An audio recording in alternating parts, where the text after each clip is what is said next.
gypsies. Now that we are talking about Roma, I do want to clarify a little bit about terminology. The word gypsy and all of its derivatives comes from the word Egyptian, and it's actually a misnomer. It's not a correct descriptive label of Roma, because they have nothing to do with Egypt, okay? But they were mislabeled as Egyptians. But today, the word gypsy is a slur. To gyp somebody in the English language means to steal from them, to swindle them. So we activists do not subscribe to that word anymore. We would like you to use the word that Roma use for themselves, Roma, which means a person in their language, which comes from a Sanskrit route because they came out of India on a westward migration route. Other words for them in European languages come from the root of the word tsigani, tsigoiner, and those come from a word that means heretic in the Byzantine period, atsinganoi. Again, this is a slur. Even in these Slavic and Germanic languages, the word is a slur. So we don't use those words at all. If I'm using them today, it's because I'm quoting Hitler, or I'm quoting the Nazis, or I'm quoting some band that appropriates, quote, gypsy music. I prefer to use the word Roma. There are other branches of Roma that use more specific terms. Sinti is a group from Central Europe, probably from the Sind Valley or river in India. Manush means person in the Romani language. Some of them were called Bohemians, meaning somebody from Bohemia, another region over the border. There's a region in the Czech Republic called Bohemia, so people in Germany call those people over there Bohemians. Many of these words mean outsider. So we as activists reject all those words and look for the words that the community uses for itself, okay? And we'll also be talking about Roma in the US because there's a large concentration here in the Northwest, and in general, we don't know, but we know there are over 1 million Roma in the US. So I talked about stereotypes, and they fall on two, ends of a polar opposites, the romantic, artistic, and the criminal. And those may sound very different, but they're actually melded together. So Roma are expected to be thieves. As I said, the word to gyp in the English language means to swindle. They're expected to be thieves, but on the other hand, they're expected to be musical and artistic and beautiful and passionate. And we can see them melding together with Roma musicians who are adored on a stage, but as soon as they walk off a stage, they are surveilled by the concert administration. So these things work together. A good stereotype does not work well for people, even though in the moment it may seem to be a positive thing. We can see this in popular culture everywhere in the West, in history, the Hunchback of Notre Dame, in the novel, the film, the Disney version. Esmeralda is the Romani character who's sympathetic, but also very kind of a seductress and passionate, but also not quite trustworthy. And we can see it in old postcards from Germany. Here you have Roma just enjoying themselves, but assuming they... Sonny Ristick, who is a pastor and actually is a Washingtonian from Tacoma, but now lives in Portland and is part of a thriving community in Portland, Oregon, of Roma originally from Eastern Europe, but who have been here since the 1930s. And if you can tell us about a little your history and your community, I'd really appreciate it. Thank you, Sonny. Well, let me start by saying hello, everyone. It's an honor to be here today. Many of you, if not most of you, don't know me. My name is Sonny Ristick. I'm a 5th generation Roma here in the Pacific Northwest. Born right here in Seattle, actually.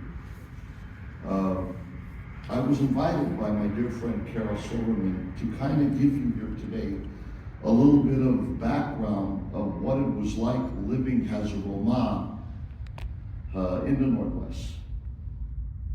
And let me start by saying that that's not an easy thing. Why, you might ask? Well, because as time went by, I started to notice a wall being revealed to me that I did not see as a kid. And for now, let's just call that wall prejudice. And it was like a hard pill to swallow. To think that you're like everyone else around you, then society says, no, you're not. Okay, but some might say that was then, Sonny. But how about now? You mean today now? When we have Black Lives Matter, Stop Asian Hate, and oh, let's not forget the indigenous people.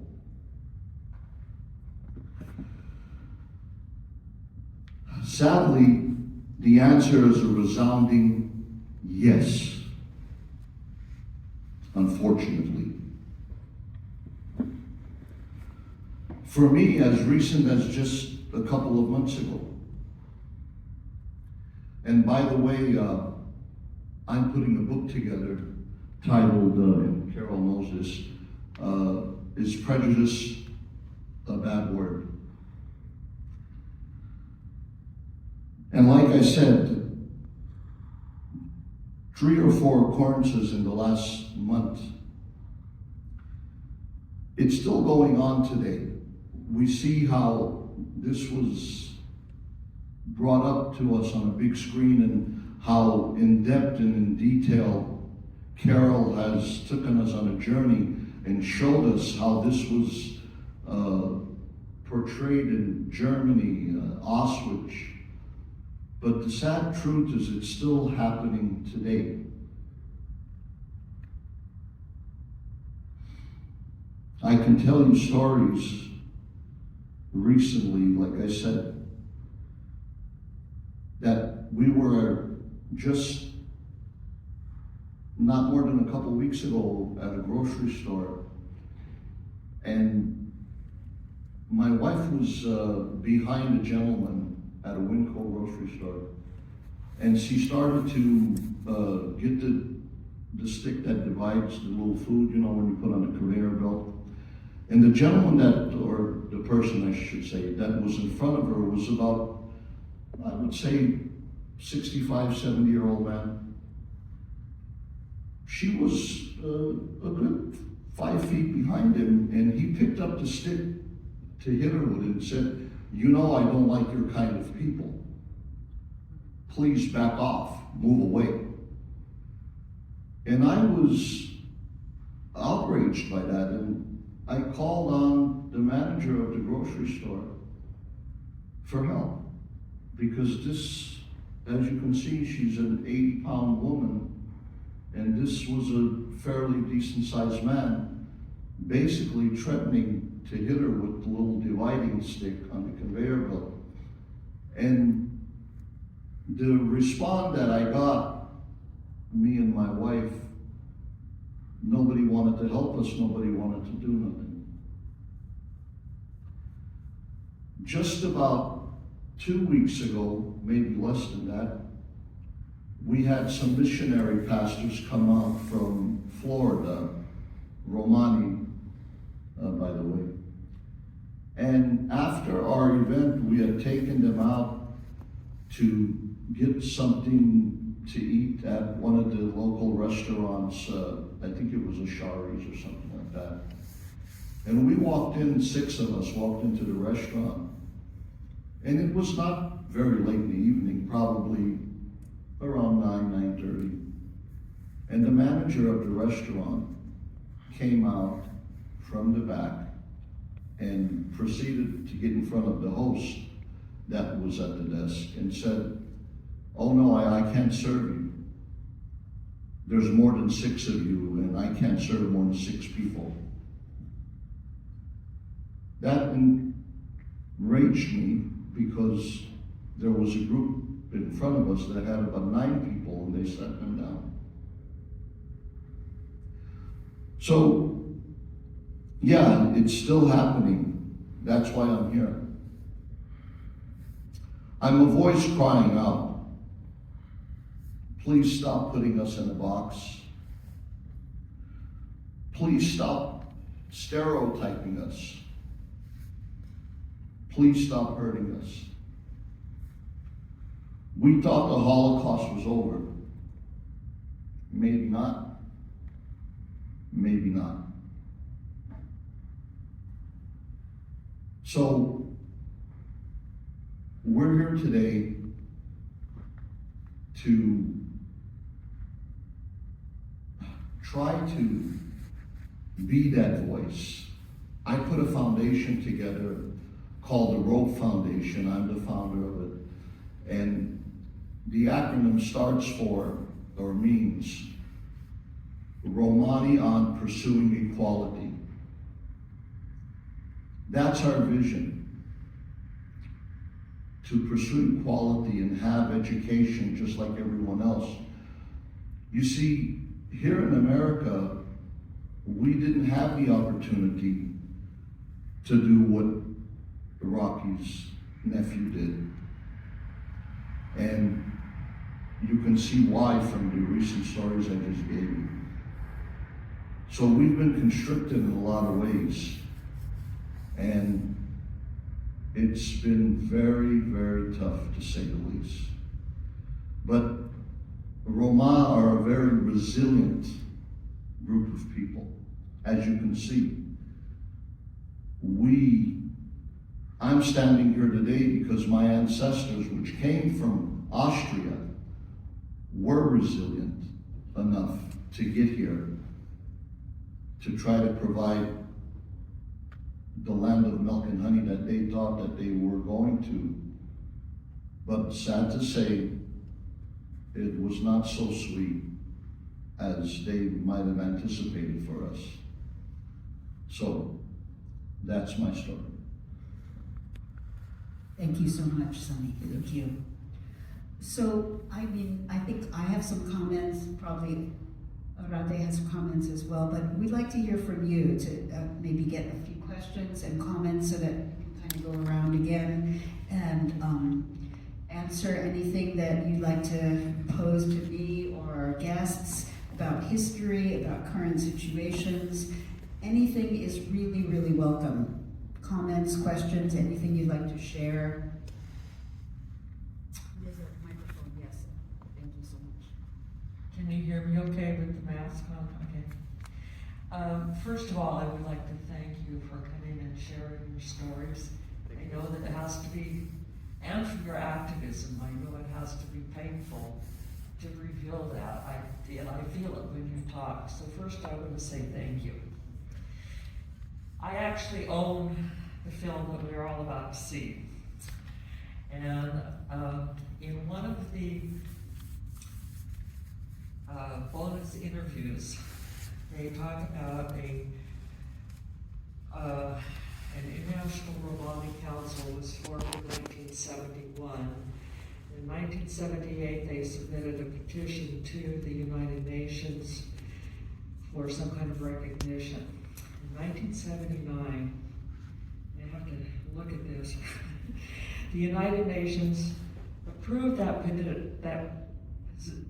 petition, granting the status of NGO third-class consultant, which allowed for representation on UN committees.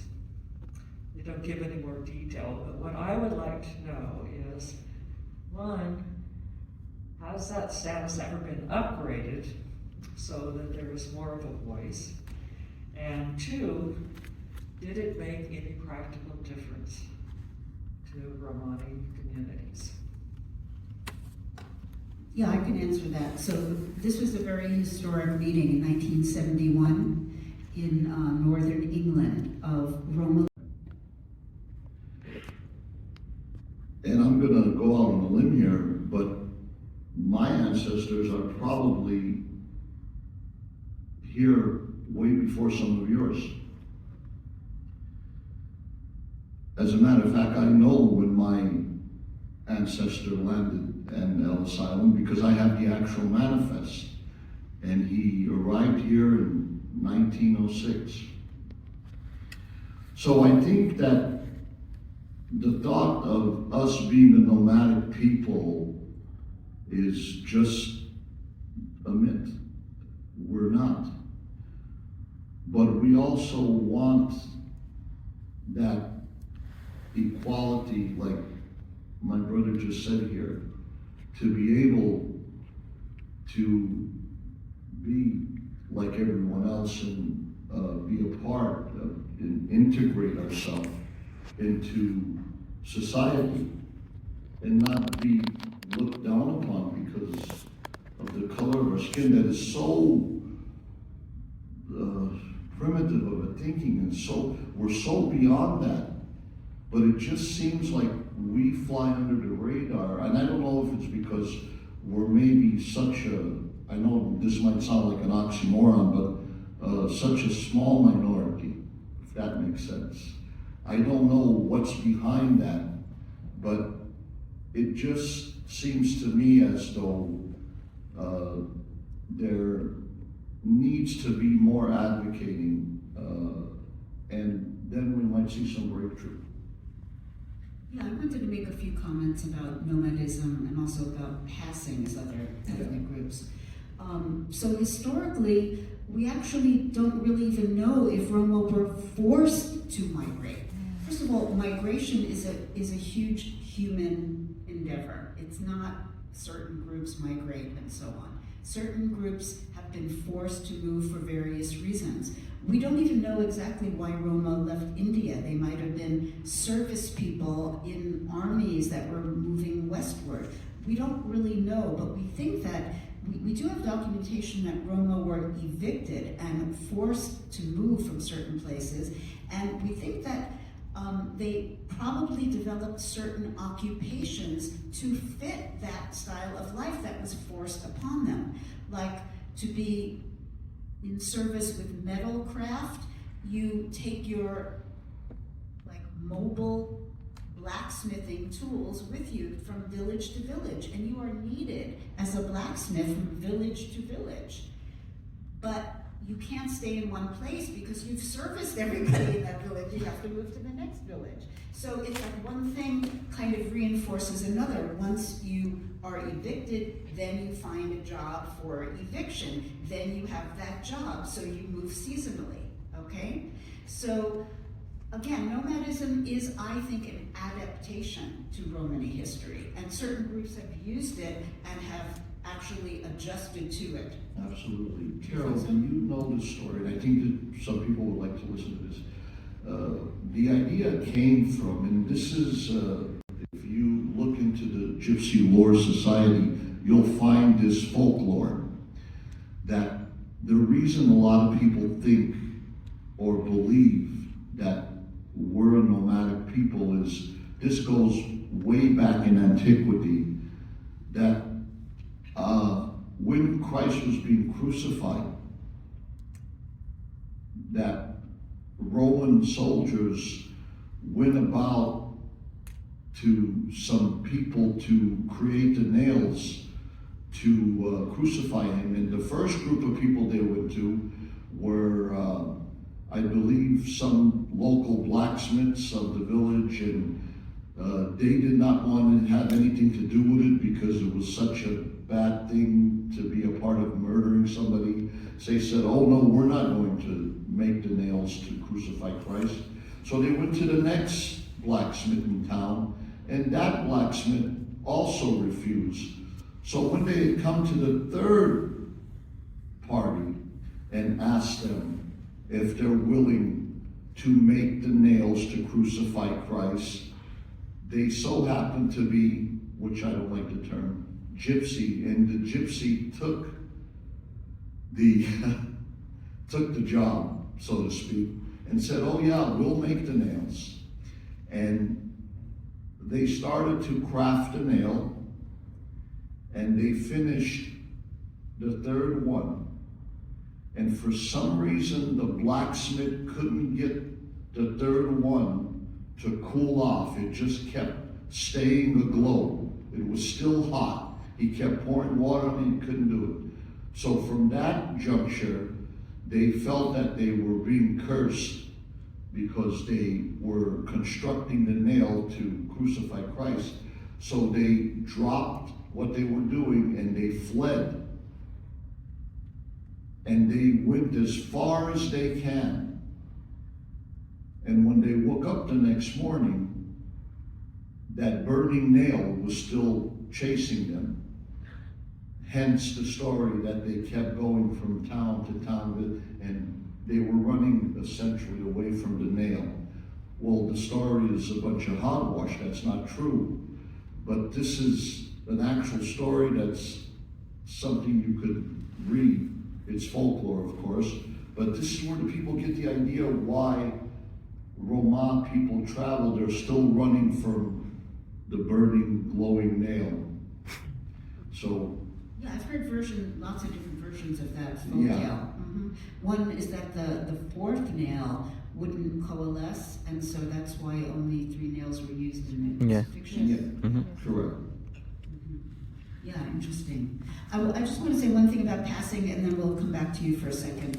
I'm using the word passing for Roma or any group that, because of its stigmatized status, moves up and finds another group. Oh, I can act and be listed as Mexican or Italian or Middle Eastern or whatever. I'm not going to be Roma, Gypsy. There's such a stigma attached. And this is happening around the world. If you look at census data, Roma are totally undercounted. It was just a census in Bulgaria, Serbia, and Macedonia. And actually, there were campaigns called Proud Roma campaigns to instill pride by Roma activists to get people to declare themselves Roma. They totally failed. The numbers even went down. Now, why? Because things are so bad for Roma in these countries. Why would they even say they're Roma? They're going to be surveilled. They were locked down during COVID, by the way. Roma settlements were put under surveillance as if the disease came from them and as if only they are going to spread it. Some Roma settlements couldn't get water or services or food. They were racially targeted during COVID. This is well documented. There's at least 2 volumes. It's a disease, you guys. You don't want to be gypsy. You don't want to be. It's it's bad. Would you like to ask your question again? Yes. Well, I just had a comment about the nomadism. Nowhere near as interesting as your story. But historically, European countries, as they developed, we go way back, and as European countries developed, they tended to be isolated ethnic groups. And because of that, there was a very strong thing about outsiders. So, and as that developed, as is happening today again, immigrants are the immigrants are the outsiders. And they, as is happening today, it's like, go back to your own country. Well, for the Roma, there is no country. Well, that's correct. Good. Sorry to interrupt you. Go ahead. Yeah, there is no country, but if you have to leave, so that led to them, okay, we leave this country that doesn't want us, we move to another one and then go through the same thing. So I'm thinking that maybe that's where part of the idea of being nomadic people comes from. Well, it's a perfect example, especially if you come from the former Yugoslavia. Just think about the war that happened there a few years ago, right? So if you are from the former Yugoslavia during the war, if you were from Serbia, they would tell you go back to Serbia you go there. If you're from Bosnia, then you go back to Bosnia. You're Bosnian, you go to Bosnia. If you're a Croat, go to Croatia, you go to Croatia. If you're a Roma, you're a gypsy, where you gonna go? You got no place to go. Wow. It doesn't matter that you've been in Serbia for the past 300 years. Tak. You know, my grandfather was a Serbian soldier for the king over there, for the Royal Serbian Army. Radomir Nikolich, Serbian soldier, Romani. But hey, I'm not Serbian, I'm a gypsy, right? So I got no place to go. So thank God I came to this country. I'm an American citizen. I could blend in. I could be Mexican, I could be Cuban, I could be Armenian, I could be anything. You know, I could just blend in. So, but he knew I was a gypsy right away. As soon as he saw my gypsy arms, he knew right away. Hey, that guy's a gyppo. Yeah, I wanted to say something about like papers, identity papers and citizenship papers. It's shocking how many Roma do not have documents in the place they've lived for a really long time, in America too, but let me talk about Europe just for a second. Because Roma were historically not given the right to live in a place. Even if they were settled there, they didn't have either identity papers or citizenship or residency. So one example, when there was Czechoslovakia, you've heard of that, right? Okay? A lot of the industry was in the Czech side, and they imported a lot of Roma from Slovakia to work in these big industrial places that were in the Czech Republic, not in Slovak. So Slovak Roma were recruited by Czech firms to move there. This is the post-war period, okay? But then when Czechoslovakia became the Czech Republic and Slovakia, thousands of Roma had no right to be in the Czech Republic. So the Czech Republic wanted to deport them to Slovakia, and Slovakia said, we don't want them. They were stateless. This happens over and over again in the former Yugoslavia as well, because of dividing of states and lack of permits for residency and so on. Now to move to the US, in your community, Calderash Machwaya, I know so many people who do not have birth certificates, who don't have social security papers. Their husband dies and they're trying to collect some kind of compensation which they are due by the US government, and they can't even prove they exist. We've gone to court several times. I've been like a cultural expert witness to prove that Roma have an oral tradition of kinship. We can prove they exist because their whole community knows they exist. They see that this person's been married for 40 years. Yes, that was a husband and wife for 40 years. But it's really hard. It's really hard for Roma to actually get in the system. First of all, a lot of them in the older generation were afraid of the documents. You would rather actually give birth at home or give a different name in the hospital, because who knows what they're going to do to you when you give your real name. As I've demonstrated with the Nazis, surveillance and also racial science. So they might have a few names on a few different documents. Therefore, the US government says, you don't exist, because there's a contradiction in this document and that document. And I can understand, sorry to interrupt you guys, I can understand. And I can understand why the Gages don't trust the Romas, the gypsies. You're scared of us. You're like, hey, you're gonna steal from me, you're gonna, you know. I can understand, they're gonna steal our kids, they're gonna steal our money, they're gonna do this, they're gonna do that. I can understand the fear of the gypsies. But you also have to understand why we are afraid of the Gages, why we're afraid of you. We're afraid because you persecute us. We're afraid because when my little nephew sits down next to a German guy at Alpine Village in Torrance, California. He sits down next to a German guy, and the German guy says, "Where you from?" And the guy says, and my nephew tells him, "I'm gypsy." And the German guy just stands up and leaves. He just stands up and leaves.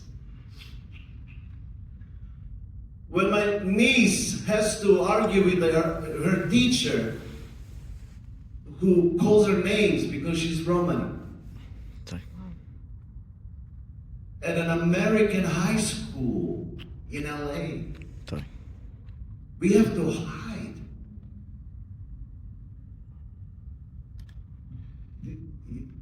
It's tough. It's hard to even admit. It's not that we are not proud that we are Gypsy. Yeah, I'm proud I'm a Roma. Yeah, I'm proud. I'm proud. We are very talented people, man. We can sing, we can dance, we are damn good looking.